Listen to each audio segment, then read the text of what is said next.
Herkese merhaba arkadaşlar, kanalıma hoş geldiniz. Yepyeni bir video ile karşınızdayım. Arkadaşlar, bugünkü videomuzda Türkiye'nin ünlü oyuncusu İbrahim Çelikkol'dan yepyeni görüntüler geldi.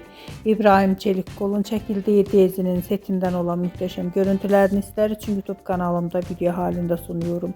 Umarım beğenirsiniz. Arkadaşlar, videomu beğendiyseniz kanalımı izlemeyi ve bildirim butonuna basmayı unutmayın.